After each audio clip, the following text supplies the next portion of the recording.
E enquanto Marta estava ocupada com os afazeres domésticos,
Entregue os meus sonhos, os meus projetos, porque eu sei que os sonhos deles são maiores, melhores, mais altos.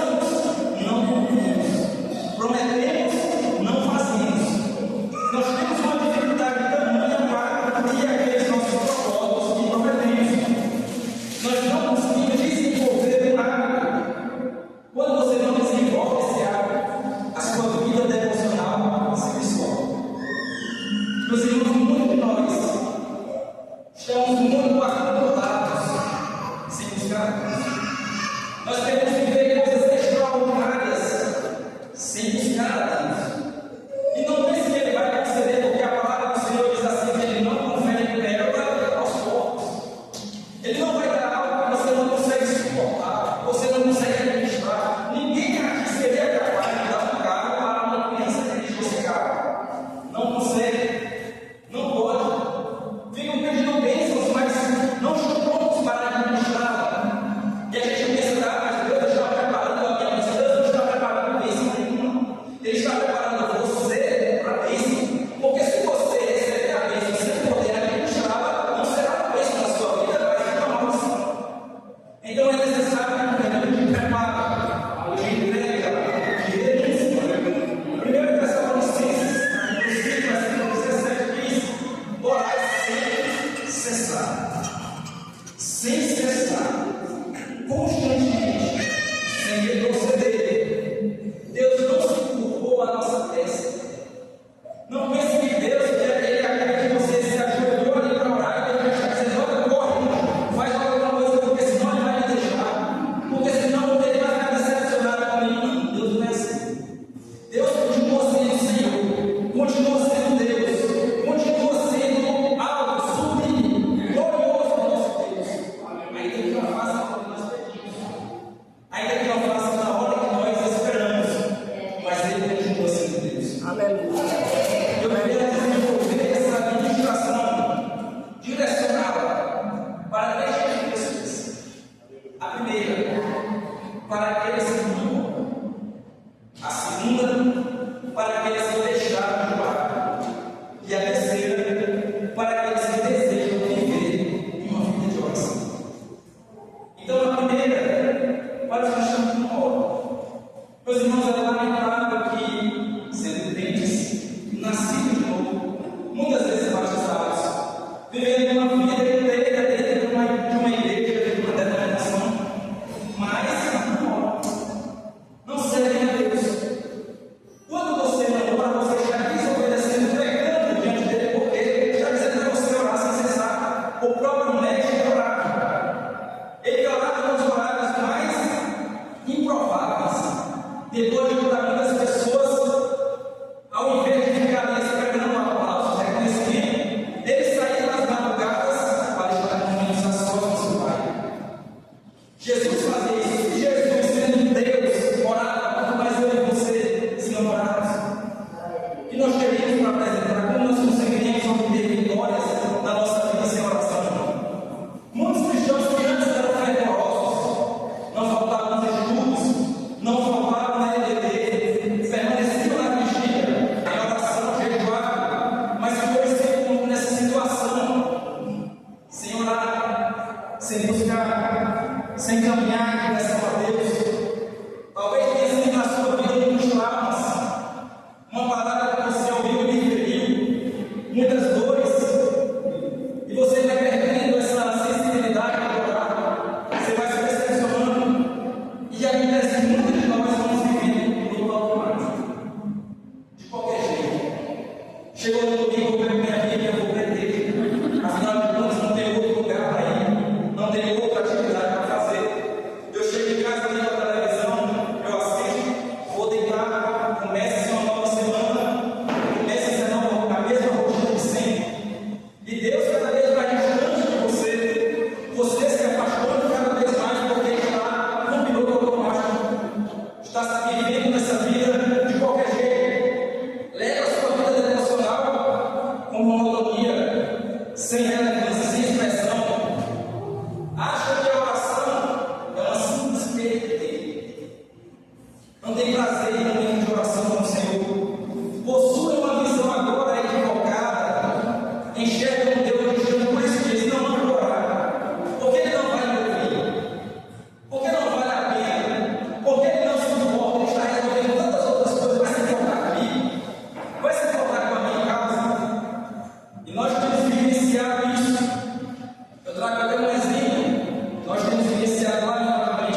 porque a nossa fé não está em obras mínimas. A nossa fé está baseada na palavra do Senhor, que Ele vai fazer no momento dele, na hora dele. Orar não é fácil. Orar é uma atividade que exige muito de nós, exige essa renúncia. A palavra do Senhor nos fala que o rei vai ser de obra tomada com esforço. Você, meu irmão e minha irmã, se esforça em tantas atividades no seu dia, mas quando vai orar, ora de qualquer jeito. Tem preguiça até de se ajoelhar, não consegue nem falar. Você não se esforça. E a realidade para nós é justamente essa. Eu não estou falando apenas para você, mas essa palavra não é em mim. Quando eu estava meditando, porque via para mim essa palavra dizendo: tem que buscar mais, tem que se quebrantar. Eu não aceito, meu irmão, viver uma vida medíocre espiritualmente. Eu não aceito. Você tem que ser aquela pessoa que se coloca diante de Deus e diz: Senhor, eu desejo viver uma realidade diferente. E para viver, eu não vou esperar apenas o céu descer, não. Eu vou buscar o Senhor em oração e em quebrantamento. A palavra do Senhor diz assim: achega-te a mim e eu me chegarei a vós. Você está apenas esperando que Deus mova os céus e a terra, mas você, quando chegar no primeiro passo, quando vai se manifestar, quando vai evidenciar, quando vai abrir essa porta e dizer: Senhor, eu estou aqui para fazer, para trabalhar, para ser usado por presença. Quando é que você vai chegar aqui, meu irmão Josué, e dizer: Irmão Josué, eu estou aqui para somar, estou aqui para fazer, o reino de Deus ser glorificado? Quando é? Não tem esforço, não tem dedicação, não é belo orar.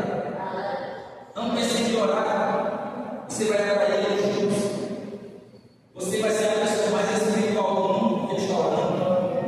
Orar não é para atrair holofotes, não é para atrair visualizações.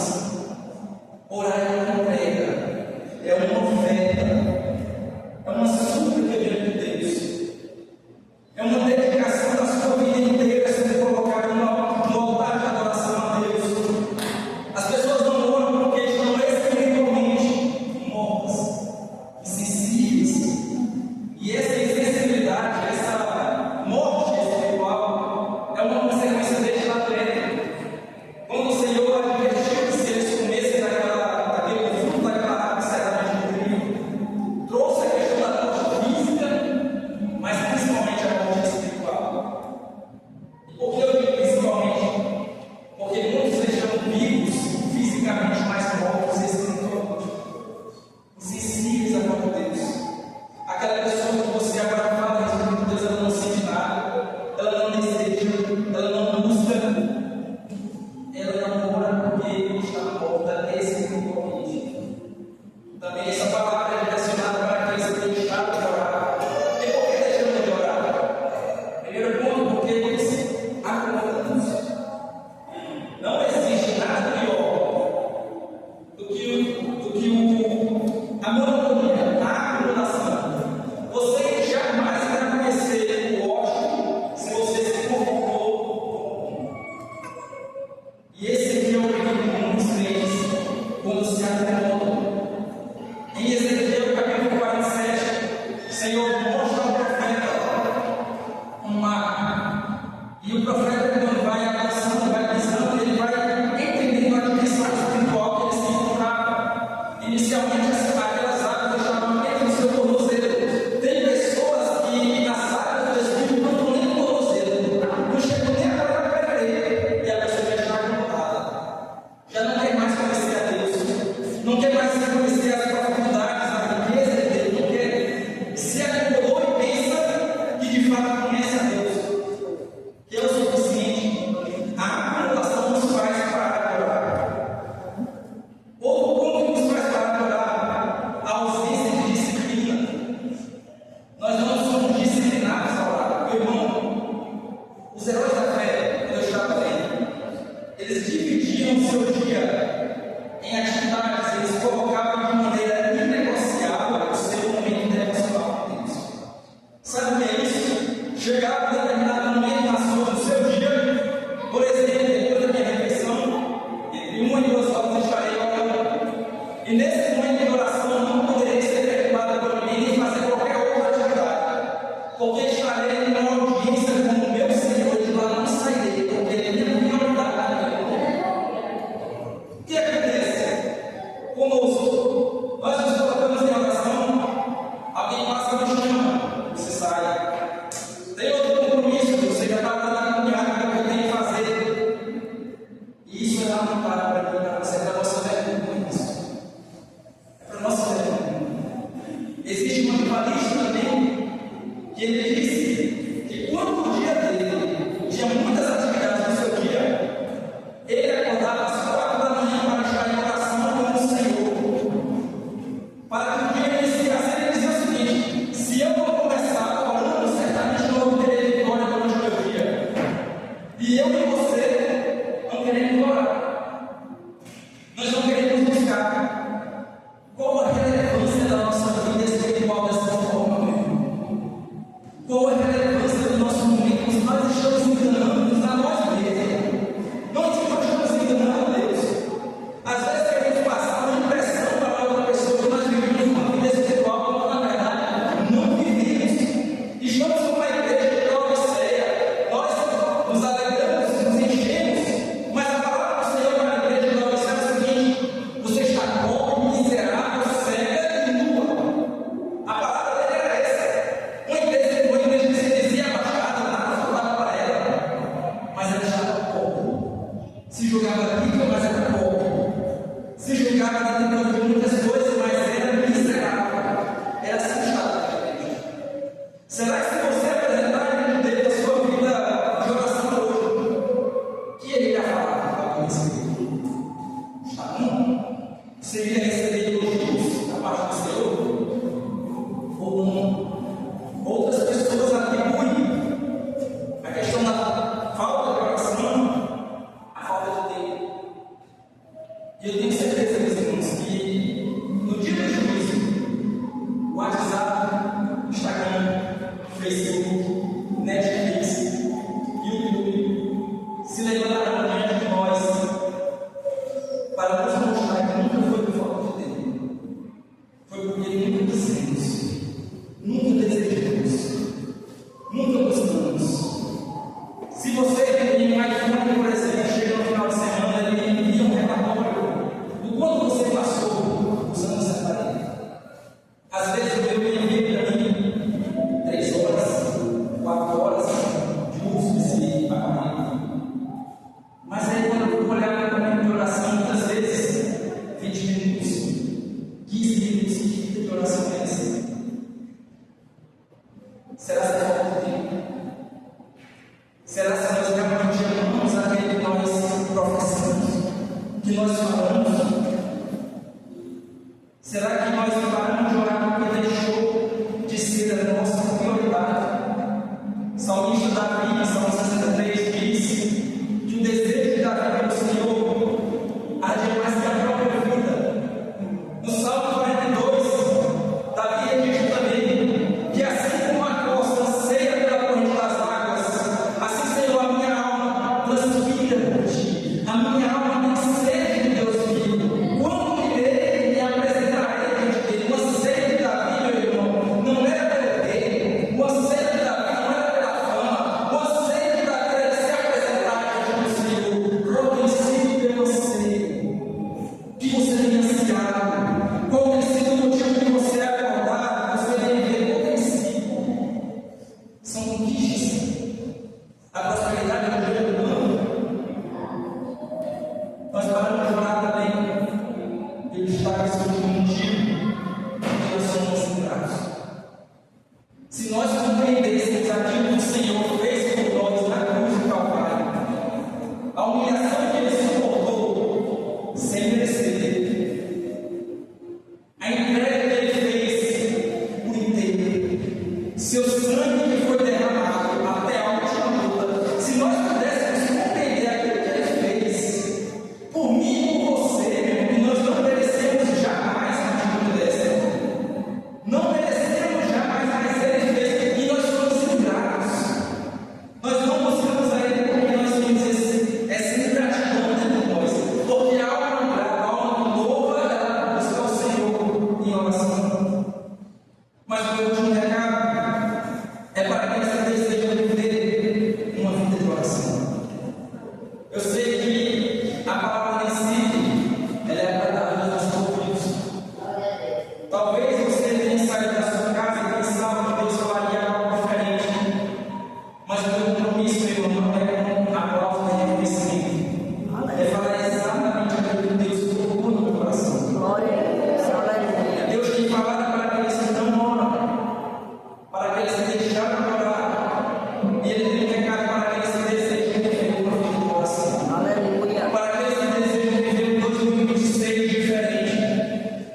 Deus.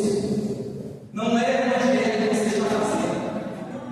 Você vai chegar ali, se coloca diante do Senhor, apresenta a sua adoração diante dele, e a fome vai chegar. E quando ela chegar, você vai dirigir a sua oração ao Senhor, dizendo: Senhor, a minha carne tem fome, mas o meu espírito, Senhor, tem fome de algo muito mais profundo, muito mais grandioso. A minha alma tem sede de ti, Jesus, tem fome de ti. Jesus falou que nem só de pão viverá o homem, mas de toda a palavra que profeta da boca do Senhor. Nós devemos ter fome de Deus. Fome. Coisa linda é quando nós sentimos fome e não temos que ser saciados. Quando chega no meio-dia, uma hora, e você não está nem próximo de se alimentar. É necessário ter do Senhor. Eu queria dizer para você o seguinte: às vezes nós temos fome daquilo que nós não podemos saciar, mas quando você tem fome do Senhor, Ele sacia a tua alma por completo por inteiro. Quando você tem fome do Senhor, a fome que Ele sacia, meu irmão, é diferente. A sede que você tem dele é diferente. É tanto que aquela mulher que ele puxava aquela água, você vai dizer para ela: olha, você vai beber dessa água, mas você vai voltar a ter sede mais água que eu te der. O alimento que eu te der, você nunca mais vai ter sede nem fome. Por quê? Porque ele sacia a nossa alma. Sacia por inteiro. Glória. Próximo ponto, eu quero destacar o último ponto para que esse desejo de viver pela vida do coração. Tem um desejo de marcar essa geração. Deus está procurando os verdadeiros adoradores, que o adoram em espírito e em verdade. Existem muitas pessoas procurando a Deus, mas existe uma espécie que não são as pessoas que buscam, mas Deus que busca os verdadeiros adoradores. Eu espero que nessa geração nós sejamos a geração que levante as mãos para o Senhor e diz: Senhor, quero ser essa geração que te busca. Eu quero ser essa geração do secreto. Eu quero ser essa geração da intimidade. Eu quero ser essa geração que vai fazer algo. Eu quero ser. Se você olhar na sua vida, olhar ao seu redor, eu tenho certeza que você tem muitos motivos para orar. Talvez o seu pai e a sua mãe ainda não aceitou ao Senhor como seu Salvador. Talvez ele é um amigo seu, uma amiga. E o que nós temos feito? Quando nós temos orado? Quando nós temos buscado? Mas eu sei que ainda existem 7 mil que não se dobraram a essa geração. Eu sei que ainda existem crentes que ainda permanecem ajoelhados buscando ao Senhor de oração. Eu sei que ainda existe no meio dessa geração corrompida um pequeno remanescente que busca ao Senhor. E para o seu povo do seu nome, para a sua glória, o Senhor vai responder. Vai ouvir o meu clamor e vai fazer a existência dele que não existe. Eu queria que você fechasse os olhos nesse momento, se colocasse diante de Deus e apresentasse a sua vida, a sua vida diante do Senhor. Eu quero orar que você fale com Deus com sinceridade. Você não precisa fingir. Você não precisa, meu irmão, querer chamar a atenção. Você só precisa abrir a sua boca e proferir palavras sinceras diante dele. Senhor, a nossa vida, meu Pai, tem sido muitas vezes tão monótona, Senhor. Vivendo uma vida tão vazia, tão pequena espiritualmente, tão insignificante. Mas eu sei que ainda existe um oceano para nós percorrermos. Existem lugares que o Senhor quer te levar, meu irmão, quer te levar. Existe uma dimensão que Ele quer levar você, conduzir você. Você nunca experimentou. Existem coisas maiores, coisas melhores, coisas excelentes. Oh, aleluia. Mas é necessário que você busque